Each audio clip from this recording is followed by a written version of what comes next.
আসসালামু আলাইকুম। রায়কা আল হোসেন স্বাগত জানাচ্ছি এনটিভির দুপুরের খবরে। ক্রাউন সিমেন্ট শিরোনাম দেখছিলেন, এবার চলুন পুরো খবরে। মতিঝিলের শাপলা চত্বরে হেফাজতের সমাবেশে হত্যাকাণ্ডের মামলায় সাবেক মন্ত্রী ডাক্তার দীপু মনি, সাংবাদিক মোজাম্মেল বাবু ও ফারজানা রূপাকে কারাগারে পাঠিয়েছে আন্তর্জাতিক অপরাধ ট্রাইব্যুনাল। দুপুরে বিচারপতি মোহাম্মদ গোলাম মর্তুজা মজুমদারের নেতৃত্বাধীন 2 সদস্যের ট্রাইব্যুনাল এ আদেশ দেন। একই সঙ্গে আগামী 7 জুন এই মামলার তদন্ত প্রতিবেদন দাখিলের নির্ধারিত তারিখে এই 3 আসামিকে ট্রাইব্যুনালে হাজির করারও নির্দেশ দেওয়া হচ্ছে। এর আগে সকালে দীপু মনি, মোজাম্মেল বাবু ও ফারজানা রূপাকে ট্রাইব্যুনালে হাজির করা হয়। তারা জুলাই হত্যাযজ্ঞের মামলার আসামি হিসেবে কারাগারে আছেন আগের থেকেই। আজ থেকে শাপলা চত্বরে হত্যাকাণ্ডের মামলার আসামি হলেন তারা। এ মামলায় সাবেক প্রতিমন্ত্রী শামসুল হক টুকু, সাবেক আইজিপি শহীদুল হক, সাবেক সেনা কর্মকর্তা জিয়াউল আহসান সহ 6 জন গ্রেফতার রয়েছেন।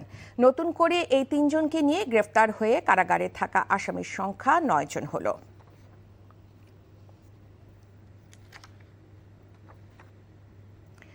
ওমানে রহস্যজনকভাবে বাংলাদেশি 4 ভাইয়ের মর্মান্তিক মৃত্যু হয়েছে।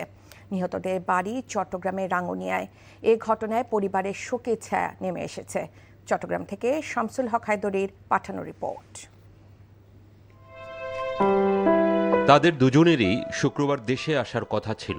এ কারণে পৃথক স্থানে কর্মরত 4 ভাই একত্রিত হয়েছিলেন একটি স্থানে। ওমান প্রবাসী চট্টগ্রাম সমিতির সভাপতি মোহাম্মদ ইয়াসিন চৌধুরী জানান, গতরাতে চাকরি শেষে বাসায় ফেরার পথে বাংলাদেশি মালিকানাধীন ওমানে আবু রায়ান পলিক্লিনিকের সামনে বামুল্লাদা এলাকায় ইঞ্জিন চালিত অবস্থায় গাড়ির ভেতরে 4 জনের নিথর দেহ দেখে পুলিশকে খবর দেওয়া হয়। হয়তো গাড়ি থেকে বের হতে পারে নাই, যতটুকু আমরা বুঝতে পেরেছি। এখন এখানকার রয়্যাল ওমান পুলিশ তারা এই বিষয়টি তদন্ত করতেছে।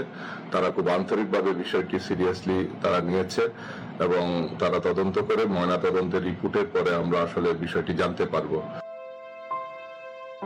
এদিকে 4 ভাইয়ের নিহতের খবর শুনে শোকে স্তব্ধ পরিবার সহ এলাকাবাসী।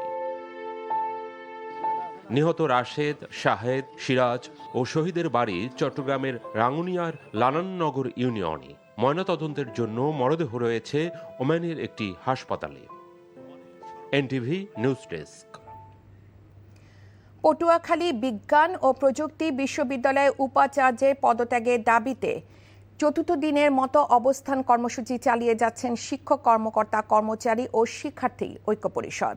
সকাল থেকে বিশ্ববিদ্যালয় প্রশাসনিক ভবনের সামনে জড়ো হয়ে শিক্ষক, কর্মকর্তা, কর্মচারী ও শিক্ষার্থীরা অবস্থান কর্মসূচি পালন করছেন। সকল ফ্যাকাল্টি ফাইনাল পরীক্ষা ও ক্লাস বন্ধ থাকায় কার্যত অচল হয়ে পড়েছে বিশ্ববিদ্যালয় ক্যাম্পাস। একই সঙ্গে আন্দোলনকারীদের উপর হামলার ঘটনায় জড়িত বহিরাগতদের গ্রেফতার করতে না পারায় ক্ষোভ প্রকাশ করেছেন শিক্ষার্থীরা।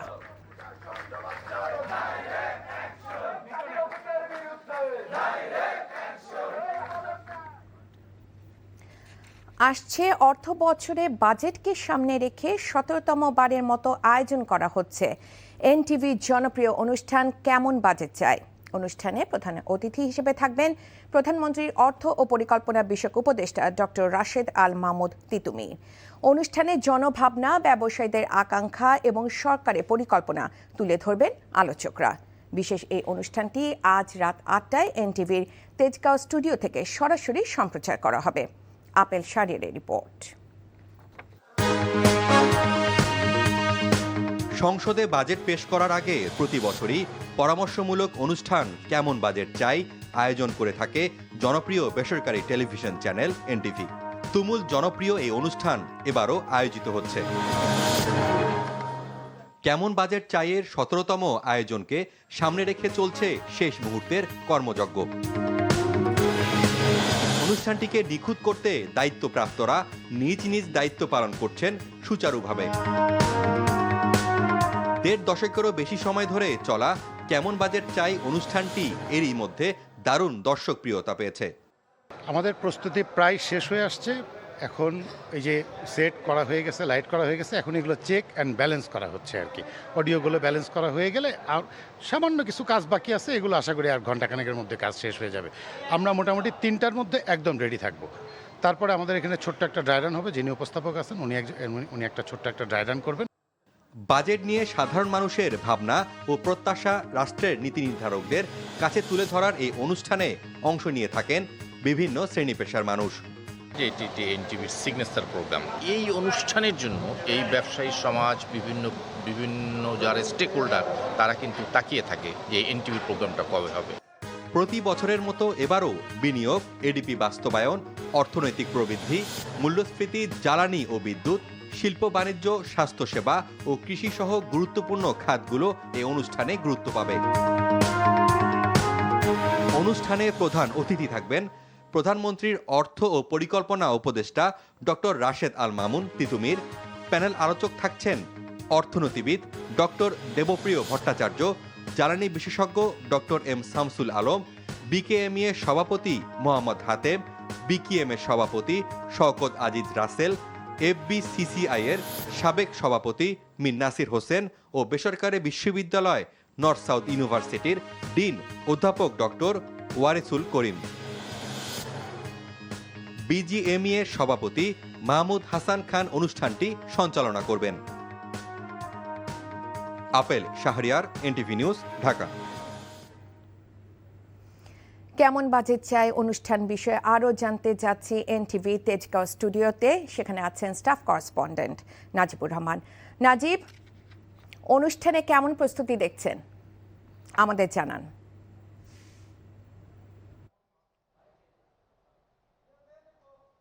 আগামী অর্থ বছরের বাজেট ভাবনা নিয়ে এনটিভির যে নিয়মিত আয়োজন, অর্থাৎ প্রত্যেক বছর যেটি আমরা করে আসছি প্রায় 1.5 যুগ ধরে, সেই কেমন বাজেট চাই অনুষ্ঠানটির যে প্রস্তুতি সেটি কিন্তু একেবারেই শেষ পর্যায়ে আছে।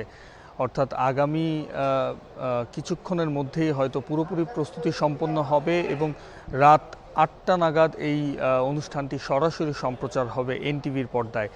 এটি এবারের আসরটি কিন্তু 17তম আসর এবং যে আসরটি কিন্তু মূলত বাজেট ভাবনা, বিভিন্ন সেক্টরের যারা অংশীদার রয়েছেন, যারা ব্যবসায়ী প্রতিনিধি রয়েছে কিংবা সাধারণ মানুষ, তাদের কথাও কিন্তু এখানে আলোচনা করা হবে। এই আলোচনায় অংশ নিতে যাচ্ছেন প্রধানমন্ত্রীর অর্থ বিনিয়োগ বিষয়ক যেই উপদেষ্টা ডক্টর রাশেদ আল মাহমুদ তিতুমির সহ বিশিষ্ট অর্থনীতিবিদ দেবপ্রিয় ভট্টাচার্য। তিনি হয়তো এখানে এসে আলোচনা করবেন বাজেট নিয়ে, আগামী অর্থ বছরে কী ধরনের বাজেট আসলে আমরা চাই সেই ভাবনাগুলো তুলে ধরা হবে এবং সেই সাথে সাথে ব্যবসায়ী সমাজের যেই প্রতিনিধিদের যেই বক্তব্য বা তাদের যে ভাবনা, তারা কী ধরনের পরিবেশ আগামী অর্থ বছরে চায় সে ব্যাপারেও কিন্তু তারা তাদের বক্তব্য তুলে ধরবেন। এবং রাত 8টা নাগাদ এই অনুষ্ঠানটি শুরু হওয়ার পর সেখানে কিন্তু বেশ কিছু চ্যালেঞ্জ মোকাবেলায় সরকারের প্রতি যেই পরামর্শ সেটিও কিন্তু অনেকেই এখানে তুলে ধরবেন এমনটি আমরা ধারণা করছি। আমরা আগের যে সকল আসরগুলো দেখছিলাম সেখানেও কিন্তু আমরা দেখছিলাম যে অর্থ বছরের মূল্যস্ফীতি থেকে শুরু করে অন্যান্য যে সকল বিষয়গুলো রয়েছে সেগুলো নিয়ন্ত্রণে কী ধরনের পদক্ষেপ সরকারের নেওয়া উচিত সেই বিষয়গুলো কিন্তু আলোচনা করা হয়। এবং যারা অর্থনীতিবিদ রয়েছেন, জ্বালানি বিশেষজ্ঞ রয়েছেন, আপনি নিশ্চয়ই জানেন যে বৈশ্বিক যে জ্বালানি সংকটের মধ্য দিয়ে কিন্তু বিশ্বের প্রতিটি দেশ অতিবাহিত করছে। সেখানে আগামী অর্থ বছরে কি কি চ্যালেঞ্জ আসলে আমাদের মধ্যে আছে সে ব্যাপারগুলো নিয়ে কিন্তু আলোচনা হতে পারে এই কেমন বাজেট চাই অনুষ্ঠানটিতে। এই অনুষ্ঠানটি একটি দর্শক নন্দিত এবং জনপ্রিয় অনুষ্ঠান, যেটির আগ্রহে কিন্তু সকলেই আগ্রহ থাকে এই অনুষ্ঠানটিকে ঘিরে এবং সেটি আজ রাত 8টায় সরাসরি সম্প্রচার হচ্ছে এনটিভি তেজগাঁও স্টুডিও থেকে। সেই অপেক্ষায় কিন্তু আমরা সকলেই আছি, প্রস্তুতি শেষ পর্যায়ে রয়েছে। আমরা হয়তো পরবর্তী সংবাদে আপনাদেরকে আরও কিছু তথ্য আমরা জানাতে পারবো। রাইকা, জানছিলাম কেমন বাজেট চায় অনুষ্ঠানে সবশেষ প্রস্তুতির খবর। এদিকে কুড়িগ্রামের 198 কিলোমিটার সীমান্ত দিয়ে অনুপ্রবেশ ঠেকাতে সর্বোচ্চ সতর্কতা ও কড়া নজরদারি বজায় রেখেছে বিজিবি। সকালে এ তথ্য জানান বিজিবির কুড়িগ্রাম ব্যাটালিয়নের অধিনায়ক লেফটেন্যান্ট কর্নেল মোহাম্মদ মাহবুবুল হক। বিজিবি জানায় সীমান্ত এলাকায় যে কোনো ধরনের অপ্রীতিকর পরিস্থিতি মোকাবেলা, চোরাচালান প্রতিরোধ এবং অনুপ্রবেশ ঠেকাতে নিয়মিত টহলের পাশাপাশি বিশেষ টহল ও গোয়েন্দা তৎপরতা বৃদ্ধি করা হচ্ছে। যে কোনো মূল্যে সীমান্তে নিরাপত্তা বজায় রাখতে চায় বিজিবি।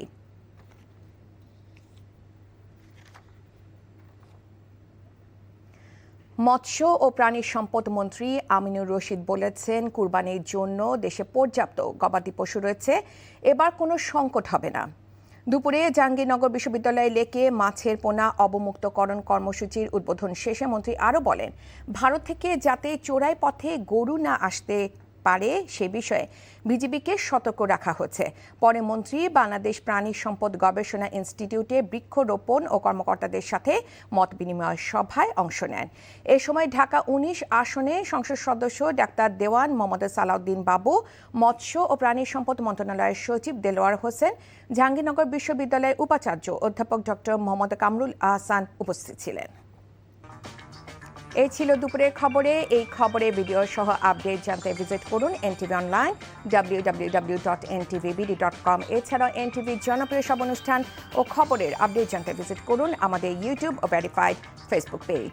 5টায় দেশের খবর দেখার আমন্ত্রণ রইল। ধন্যবাদ সবাইকে।